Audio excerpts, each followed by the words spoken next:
বাবা, দূর ছাই, ভালোই লাগছে না কিছু। উফ, এবছর কি রকম আক্কেলে গরম পড়েছে। ও মন্ত্রী, এইরকম গরম পড়ার কারণ কি বলতে পারো?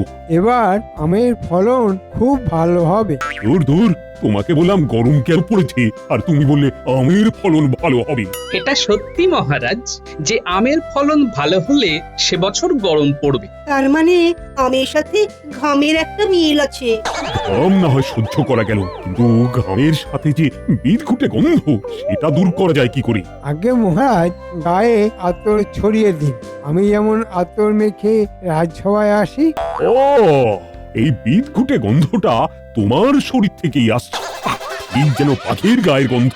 গন্ধমুশিক। গোপাল, ভালো হবে না বলে দিচ্ছি।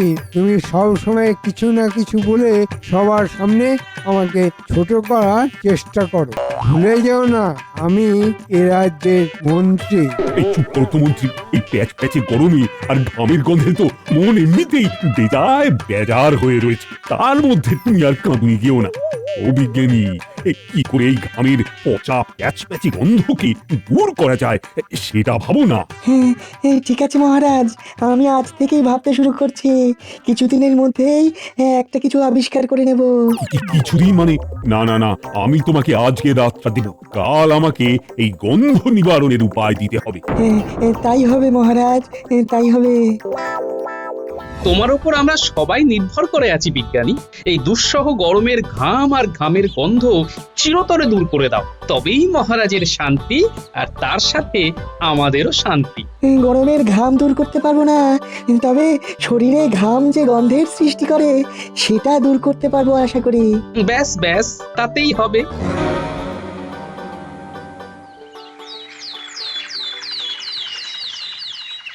তাড়াতাড়ি ভাত বাড়ো গিন্নি, আমি চট করে ডুব দিয়ে আসি। কি বিচ্ছিরি গরম পড়েছে, সারা শরীর প্যাচ প্যাচ প্যাচ প্যাচ করছে। ওহ, ঘামের গন্ধ দূর হবে বিজ্ঞানী ভাবছে, আর তাই তো সকাল সকাল রাজসভায় যাচ্ছে গিন্নি। মা তাই? তাহলে তো খুব ভালো হয়। গরমকালে সব ভালো, শুধু এই বিকেল ঘামের গন্ধ ছাড়া। আমি ভাত বাড়ছি গো, তুমি ডুব লাগিয়ে এসো।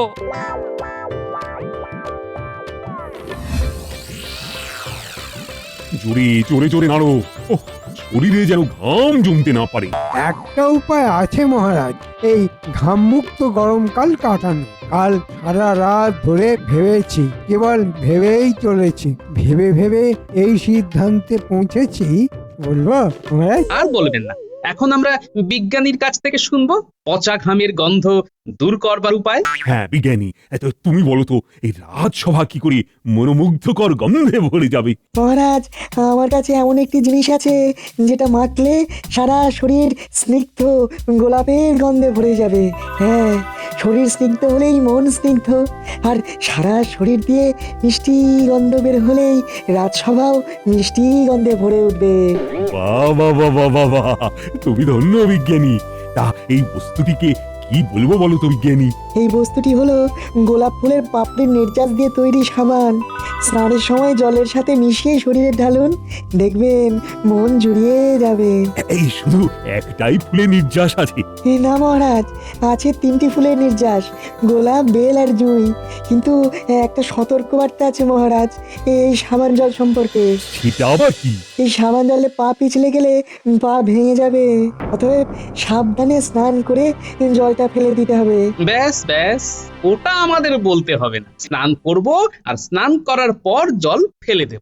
বিজ্ঞানী, তোমার এই সুন্দর আবিষ্কারের জন্য তোমাকে আমার এই মহামূল্য রত্নহার উপহার দেব। এসো এসো বিজ্ঞানী, তুমি আমার কাছে এসো। এই না,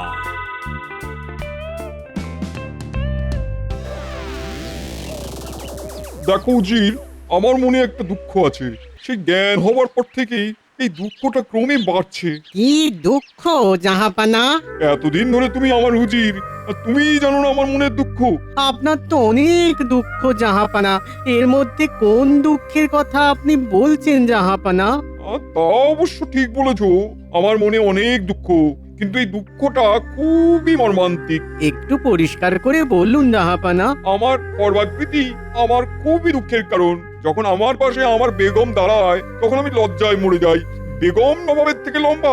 এর একটা ভালো দিকও আছে জাহাপানা। কি ভালো দিক শুনি? অপরাধ নেবেন না জাহাপানা, আপনি যার সাথেই কথা বলবেন মাথা উঁচু করে কথা বলবেন।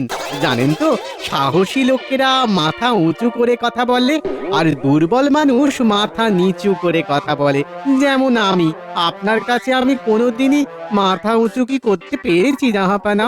কায়দা করে তুমি যে আমার থেকে লম্বা সেটাও বলে দিলে। ভালো ভালো। যাকে তোমার বিশ্লেষণটা ভালো, কিন্তু আমাকে লম্বা হতেই হবে। কিভাবে কিভাবে ভাবো ভাবো ভাবো ভাবো উজি। এই রে, এই বয়সে নবাবের উচ্চতা বাড়াই কি করে? ভাবো ভাবো উজির, ভেবে আমাকে খুব তাড়াতাড়ি জানাও। কি ঝামেলায় পড়লাম রে বাবা। কিছু তো একটা উপায় মাথা থেকে বের করতে হবে। দেখি সারা রাত ভাবি, দেখি সকালে বুদ্ধি খোলে কিনা।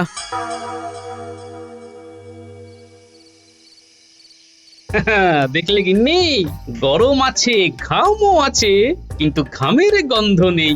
প্যাচ প্যাচে ভাবটা কেমন যেন উধাও হয়ে গেছে। ঠিক বলেছো, দক্ষিণ দিক থেকে মিষ্টি হাওয়া বইছে আর নাকে গোলাপের গন্ধ ঝাপটা মারছে। অনেক দিন পর একটু সুন্দরভাবে ঘুমোবো। গোলাপের গন্ধ আর দক্ষিণা বাতাস আমার চোখ বুজিয়ে দিচ্ছে গিন্নি। মনে হচ্ছে কতদিন পর মুদে আসি আঁখি পাতা, কি আরামে। আর কোনো কথা নয় গিন্নি, এবার একদম ঘুমের দেশে যাব। ও বাবা, একদম রসকস নেই।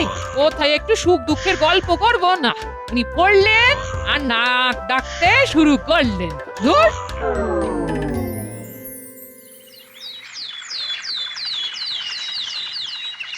বাহ বাহ।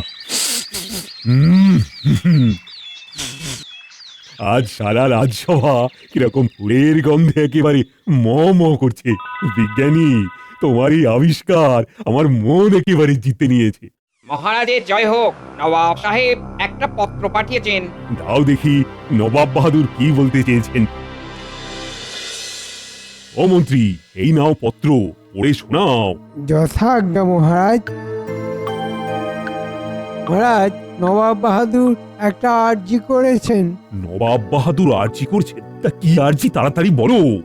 আর্জিটা বড়ই অদ্ভুত। নবাব বাহাদুর আর একটু লম্বা হতে চান। উনি বলেছেন, মহারাজ কৃষ্ণচন্দ্রের নবরত্ন সভার সভাসদদের আলোচনার মধ্য থেকে যদি কোনো উপায় বার হয় তবে তাকে তিনি 500 স্বর্ণমোহর পুরস্কার দেবেন। এ আবার কি আর্জি? উচ্চতা আবার কিভাবে বাড়ানো যায়? আমরা সবাই মিলে ভাবি। হ্যাঁ, একটা কিছু সমাধান সূত্র তো পাওয়া যাবেই। এই বিজ্ঞানী, এমন কিছু তেল আছে নাকি যেটা উচ্চতা বৃদ্ধিতে সাহায্য করবে? বিজ্ঞান বলে 18 বছরের পর শরীরের বৃদ্ধিকারক কোষগুলো অক্ষম হয়ে পড়ে। আমাদের যা বৃদ্ধি সব 18 বছরের আগে। সুতরাং ও মন্ত্রী, তোমার মাথায় কিছু আসছে? না মহারাজ, উচ্চতা বিষয়ক কোনো কিছুই আমার মাথায় আসছে না। দুধ, তুমি বিশ্রাম করো। আমি বরং কাল সকালে নবাব বাহাদুরের আর্জির জবাব দেব। যথাজ্ঞা মহারাজ।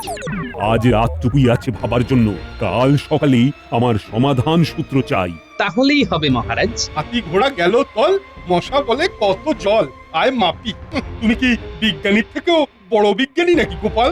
হ্যাঁ, যে ওই লম্বা হওয়ার উপায় আবিষ্কার করবে? হ্যাঁ, বুদ্ধি বলে একটা অস্ত্র আমার মগজে আছে, যেটা মন্ত্রী মশাইয়ের নেই। কি, তুমি আমাকে বুদ্ধিহীন বললে? সেটা কাল প্রমাণ হবে মহারাজ।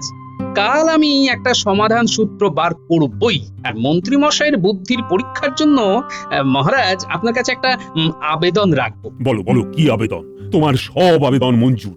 মহারাজ, কাল সকালে রাজসভায় আমার একমাত্র সেদ্ধ ডিম চাই। হ্যাঁ, সিদ্ধ ডিম দিয়ে কি হবে গোপাল? মন্ত্রী মশাইয়ের বুদ্ধির পরীক্ষা হবে মহারাজ। ডিম দিয়ে বুদ্ধির পরীক্ষা? আমরা তো আর এই অনাচার দেখতে পাচ্ছি না। একটা নাপিতে এত সাহস হয় কি করে? কাল আমার বুদ্ধির পরীক্ষা কার কাছে? না গোপাল ভাঁড়ের কাছে। আমাদের তো কিছুই করার নেই। গোপাল বুদ্ধি দিয়ে মহারাজের সব সমস্যার সমাধান করে দিচ্ছে, কালও দেবে। ওর সাথে লেগে কিছুই করার নেই। সব সময় নিজেকে সব কিছুর থেকে আলাদা করে রাখবে, সাপের মুখেও চুম খাবে, আবার ব্যাঙের মুখেও চুম খাবে। দেখ কাল গোপাল কি বুদ্ধি বার করে। তার আগে ওই সিদ্ধ ডিম দিয়ে কি পরীক্ষা নেয় সেটা একটু ভাবুন মন্ত্রীমশাই। ডিম নিয়ে যে কি পরীক্ষা নেবে সেটা তো ভাবতেই পারছি না। দেখি আজ সারা রাত ধরে ভাববো। চলি গো, কাল দেখা হবে।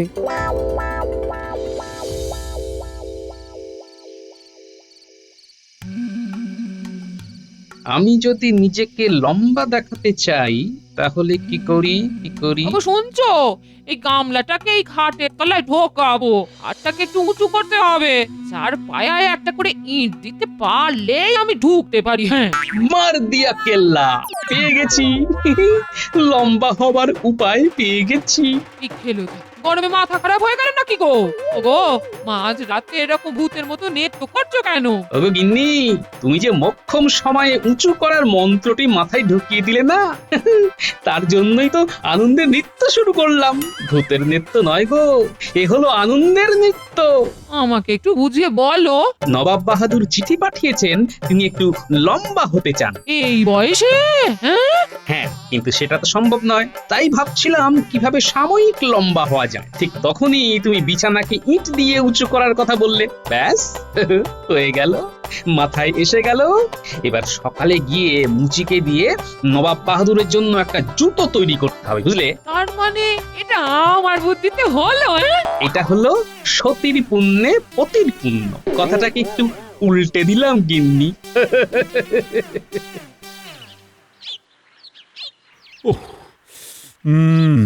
আজ এত গুরুত্বপূর্ণ এক সভা, কিন্তু গোপাল এত দেরি করছে কেন? ভালোই হয়েছে, আমার বুদ্ধির পরীক্ষাটা আর হবে না।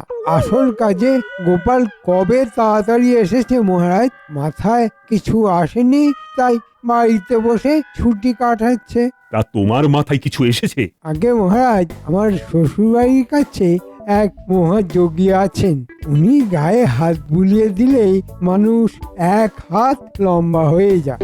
ভাবছিলাম যদি নবাব বাহাদুরকে এই কথাটা বলা যায়। হাত বুলিয়ে দিলেই লম্বা হয়ে যাবে? বিজ্ঞান এইসব কথা মানে না। হয়তো গোপাল আসছে, এই মুখটা যেন হাসি হাসি। গোপাল, গোপাল, ওহ, তুমি এত দেরি করলে কেন বলো তো? আমি তো তোমার আশাই বসে আছি। বলো বলো বলো, ভেবে কিছু পেলে? পেয়েছি মহারাজ। এই দেখুন, আমি দাঁড়িয়ে আছি সাধারণভাবে, আমার যা উচ্চতা সেই উচ্চতা নিয়ে। হ্যাঁ হ্যাঁ, দাঁড়িয়ে আছো, কিন্তু তারপর? এবার কি হলো? আমি বেশ খানিকটা লম্বা হয়ে গেলাম। তার মানে নবাব বাহাদুর পায়ের পাতার ওপর ভর দিয়ে এখন থেকে হাঁটবেন? আমার বলিহারি বুদ্ধি গোপাল। মহারাজ, এবার সেই সময় এসে উপস্থিত। সেদ্ধ ডিম আনবার আদেশ দিন মহারাজ। মহারাজ, গোপাল কথা ঘোরাচ্ছে। না না না, গোপাল তো কথা ঘোরাবার মানুষ নয়। প্রহরী, প্রহরী, সিদ্ধ ডিম নিয়ে এসো। দেখি ডিমের মধ্যে কি চমৎকার লুকিয়ে আছে। মহারাজ, ডিমের মধ্যে কোনো চমৎকার নেই, শুধু উপস্থিত বুদ্ধি আছে। আর এই সূক্ষ্ম বুদ্ধির সাথেই লুকিয়ে আছে লম্বা হবার গল্প। এই নিন মহারাজ, সিদ্ধ ডিম, ডিমের খোসা ছাড়ানো আছে। বাহ, বেশ বেশ বেশ। নিন মন্ত্রী মশাই, এই ডিমকে লম্বা করে বসান। তুমি কি বোকা গোপাল? ডিমকে কেউ কি লম্বা করে দাঁড় করাতে পারে? পারে, আপনি পারবেন না? না। স্বীকার করে নিলেন তো? এইবার দেখুন আমি কিভাবে ডিমটাকে লম্বা ভাবে দাঁড় করাই। এই ডিম দাঁড়ালো তো? তুমি তো আমাদের সবাইকে বোকা বানালে দেখছি গোপাল। বুঝে গেছি গোপাল, বুঝে গেছি। তোমার তুলনা তুমি নিজেই। কি বলো বিজ্ঞানী, এবার তোমার পায়ের পাতার উপর দাঁড়ানোর বিষয়টা বলো শুনি। জুতোর নিচে কাঠ আর চামড়া দিয়ে দিলেই একটুখানি লম্বা হয়ে যাবে। কাল রাতে আমার গিন্নি এই বুদ্ধিটা আমায় ঢুকিয়ে দিয়েছে। ইট দিয়ে বিছানা উঁচু। সাবাস গোপাল, সাবাস। সিদ্ধ ডিমে কামড় মেরে রাখলো গোপাল বুদ্ধি, জুতোর নিচে কাঠ লাগিয়ে বুদ্ধি থেকে সিদ্ধি। চমৎকার, চমৎকার গোপাল। তোমার এই অভিনব জুতো আবিষ্কারের জন্য আমার তরফ থেকে এই না। ধন্যবাদ মহারাজ। তা এই জুতো হাতে পাচ্ছি কবে? 3 দিন পর মহারাজ। বেশ বেশ, 3 দিন পর তুমি ওই জুতো নিয়ে মুর্শিদাবাদে চলে যাবে, নবাব বাহাদুরের হাতে তুলে দেবে। আমি দূতের হাতে পত্র পাঠিয়ে দিচ্ছি। যথা আজ্ঞা মহারাজ। তুমি আজ যেভাবে রাজ্যের নাম রাখলে তা অভাবনীয়। হ্যাঁ, সতীর পুণ্যে পতির পুণ্য। এবার তুমি নিজে গিয়ে নবাব বাহাদুরের হাতে জুতোটা তুলে দিও। নবাব বাহাদুর খুব খুশি হবেন। বিজ্ঞানী, ওই দেখো মন্ত্রী আর সেনাপতি দুজনে কিছু বলছে। আর কি বলবে, তোমার মুন্ডুপাত করছে। যাই একবার শুনে আসি। নিজের বদনাম অপরের মুখে শুনতে খুব ভালো লাগে। ঠিক আছে, তুমি তোমার বদনাম শুনতে যাও, আমি আমার ঘরের দিকে পা বাড়াই। সেনাপতি, কিছুতেই গোপালকে নিজের হাতের মুঠোয় আনতে পারছি না। এই দানটাও জিতে গেল। আপনার হাতেও একটা ওই অস্ত্র এখনো আছে মন্ত্রী মশাই। আচ্ছা, খোলা মনে খোলা হাওয়ায় আমার ক্ষতির আলোচনা। বাহ, শুনি তো। কি অস্ত্র? সাবান গোলা জল। কাল গোপালের আসার আগে রাজপ্রাসাদের ওই দোরগোড়ায় সাবান গোলা জল ফেলে রাখবেন। পিছলে পড়বে, পা ভাঙবে, ব্যাস জুতো নিয়ে আপনি যাবেন মুর্শিদাবাদ। বলবেন যে এই ভাবনা আপনার। বাহ, ভেবেছ তো খুব ভালো। আরো আছে মন্ত্রী মশাই। বলো বলো, শুনছি। মহারাজ সাথে সাথে রাজকবিরাজ মশাইকে ডেকে পাঠাবেন। তখন আপনি মহারাজকে বলবেন গোপালের পরিচর্যার দায়িত্ব আপনার। ব্যাস, বুঝে গেছি, আর বলতে হবে না। কবিরাজের দেওয়া সুস্থ হবার ওষুধ গুলে দেব না। বাহ, খুব ভালো। তাহলে এই হলো আপনার চাল। ভালো ভালো। জাহাপনা, এই হলো মহারাজ কৃষ্ণচন্দ্রের পত্র। উনি জানিয়েছেন যে আপনার সমস্যার সমাধান হয়ে গেছে। 2 দিন পরে কৃষ্ণনগর থেকে একজন আসবে, তার কাছেই থাকবে আপনার সমাধান। উজির, কৃষ্ণচন্দ্রের লেখা পত্রটা ভালো করে পড়ো। এবার আমার আনন্দের সীমা নেই। এবার আমাকে খর্বকায় কেউ বলতে পারবে না। উজির, তুমি সঠিক ভাবনা ভেবেই কৃষ্ণনগরে পত্র পাঠিয়েছিলে। সঠিক সিদ্ধান্ত। যথা আজ্ঞা জাহাপানা। এখন শুধু সমাধান কি সেটা জানার অপেক্ষা। আজ আর ঘুম আসবে না।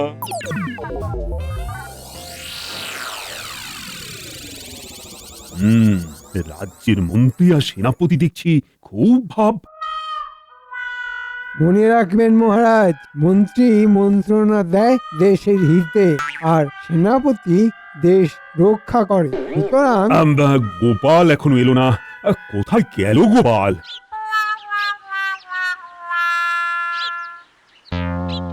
বাহ, ব্যবস্থা সব পাকা।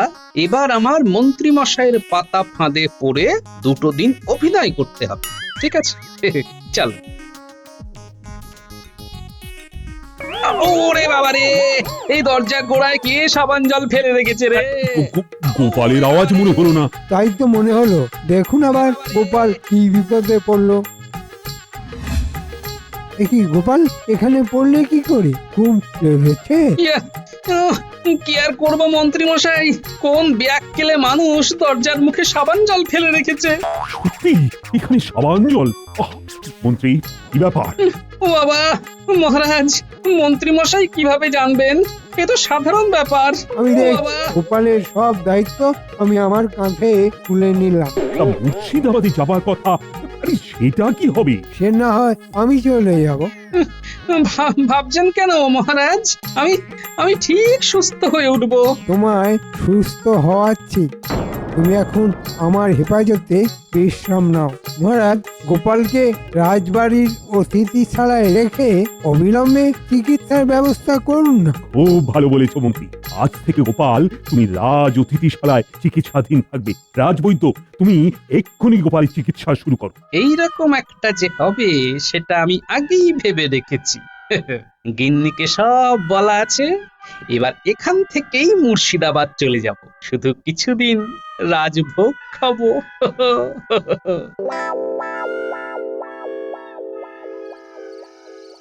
দেখি এবার কিরকম সেবা করে আমাদের মন্ত্রী।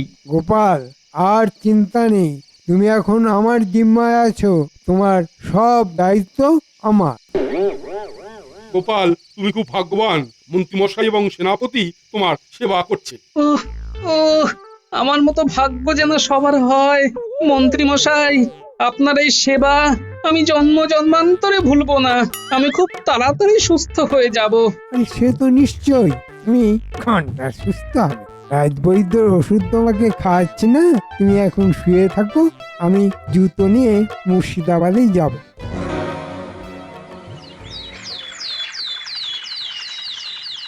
ও, গোপাল তো সুস্থ হলো না।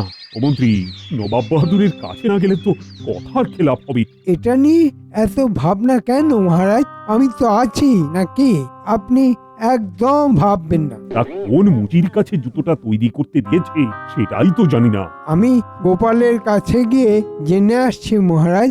কাউকে কোথাও যেতে হবে না। আমি আজ সকালে মুচির কাছে গিয়ে জুতোটা নিয়ে এসেছি। এই যে মহারাজ, নবাব বাহাদুরের লম্বা হবার জুতো। বাহ বাহ, তুমি সুস্থ হয়ে গেছো? উমা, অসুস্থ হলাম কবে মহারাজ? মানে তুমি পিছলে পড়োনি? না তো, যেটা করেছি সেটা তো অভিনয়। মন্ত্রী মশাই আর সেনাপতি আমার সম্পর্কে আলোচনা করছিল, আমি সেটা শুনে ফেলি। কাল গোপালের আসার আগে রাজপ্রাসাদের ওই দোরগোড়ায় সাবান গোলা জল ফেলে রাখবেন। পিছলে পড়বে, পা ভাঙবে, ব্যাস জুতো নিয়ে আপনি যাবেন মুর্শিদাবাদ। বলবেন যে এই ভাবনা আপনার। মহারাজ সাথে সাথে রাজকবিরাজ মশাইকে ডেকে পাঠাবেন। তখন আপনি মহারাজকে বলবেন গোপালের পরিচর্যার দায়িত্ব আপনার। ব্যাস বুঝে গেছি, আর বলতে হবে না। মন্ত্রী, সেনাপতি, তোমাদের এটা কিরকম অধঃপতন? মহারাজ মহারাজ আমি স্বীকার করছি আমার অপরাধ। মানে আমার ওই গোপালের বিরুদ্ধে যাওয়া কিছুতেই উচিত পায়নি মহারাজ। মন্ত্রী, তুমি আর সেনাপতি দুজনের কান ধরে একসাথে ওঠবস করো। আর তুমি মুর্শিদাবাদের দিকে রওনা হও, আর খাজাঞ্চির কাছ থেকে রাহা খরচ নিয়ে নিও। যথা আজ্ঞা মহারাজ। ওই হে মন্ত্রী, সেনাপতি, তোমাদের দুজনের কান ধরে ওঠবসটা শুরু করো, নইলে কিন্তু 1 মাসের কারাবাস। ক্ষমা করে দিন মহারাজ, ক্ষমা করে দিন।